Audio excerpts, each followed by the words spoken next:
Final testing tayo mga bossing. Ito na yung pangatlong damulag natin kasi i-deliver namin ito mamaya sa Daet, Camarines Norte mga bossing, no?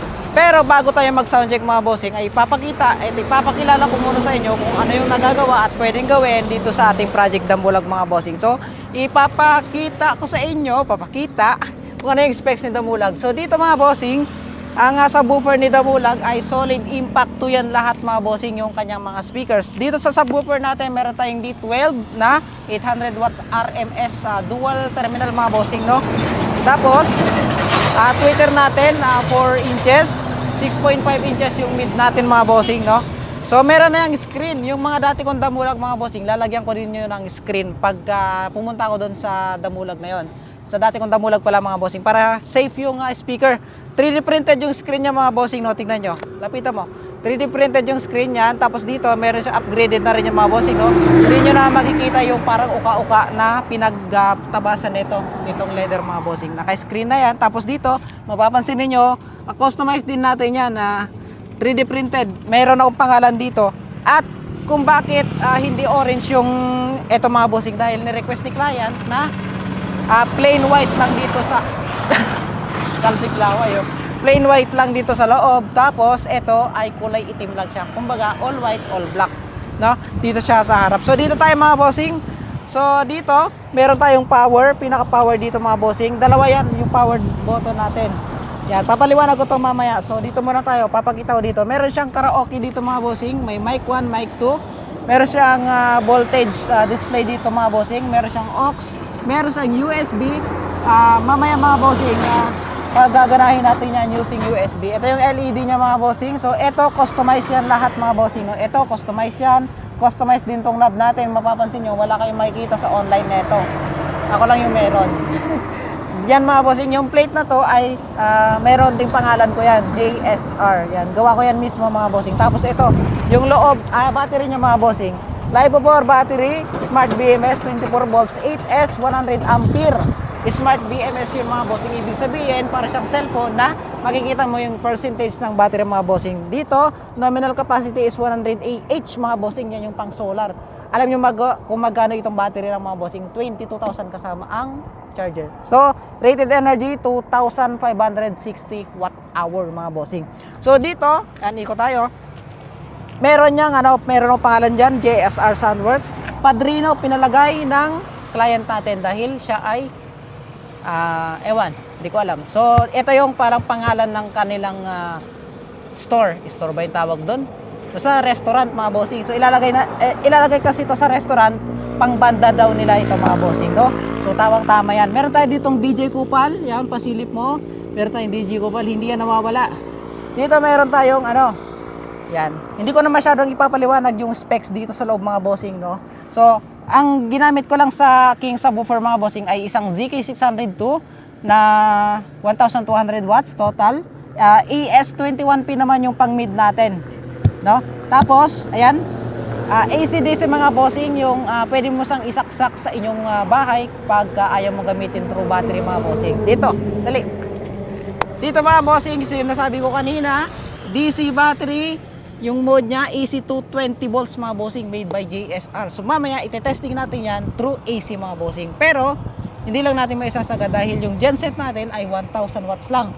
So, try natin mga bossing. Sound check natin yan. Meron siyang dito. May kita nyo yung electric fan, electric fan, exhaust fan mga bossing. Meron yung exhaust fan niya sa loob para hindi mas suffocate yung mga amplifier natin para makalabas yung init mga bossing, no? Paganahin natin yung kanyang exhaust fan. May kita nyo, gumagana yung ating exhaust fan. Dito yan sumisingaw. Yan, pakita mo. Dito yan sumisingaw mga bossing, no? Diyan yan lumalabas, no? Yan. So, ipapatong ko muna tong kuha natin mga bossing para makita nyo ng buo. Patong natin, tara. Okay, baba.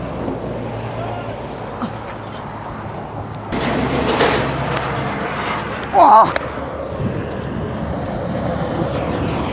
Kapag nag-order kayo ng damulag mga bossing, kasama niya na yung tour case para safe sa travel at pwede nyo siyang madala kahit saan.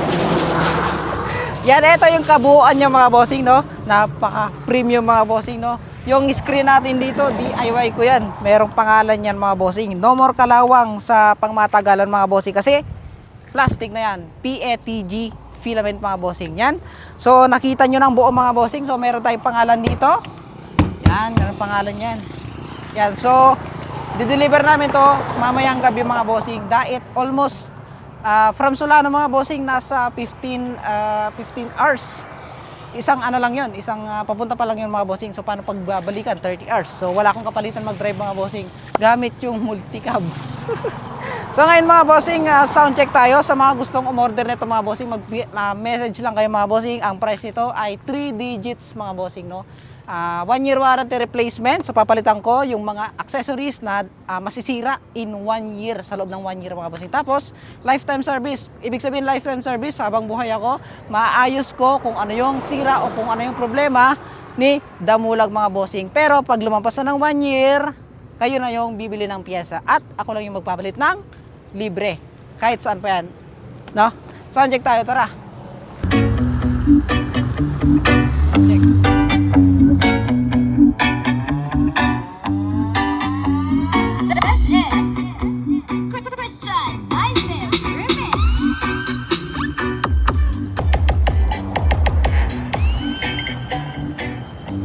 Ito mga bossing, mayroon akong dalang genset dito. Ipapakita ko sa inyo kung paano gumagana yung AC mode na ito mga bossing, no?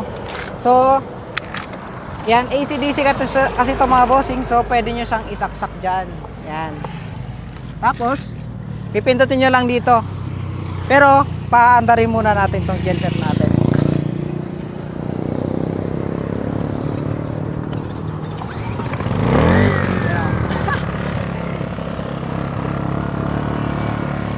Let's go. Pero hindi natin lalakasan to kasi kinakapos yung genset natin. 1000 watts lang yan eh. Ito, napakalakas niyan. Yan. Pwede natin.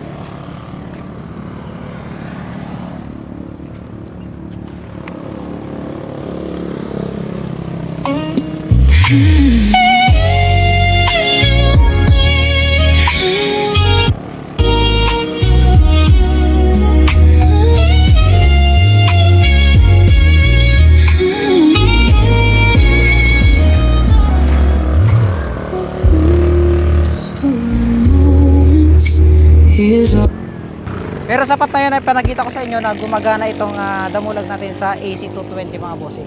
Hindi natin malalakasan kasi nga kinakapos yung genset natin. Baseline.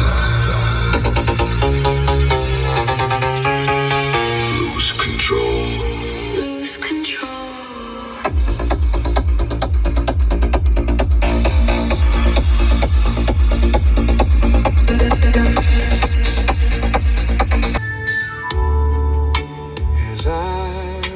This letter, my heart's beating much too fast for my pen. In your chest.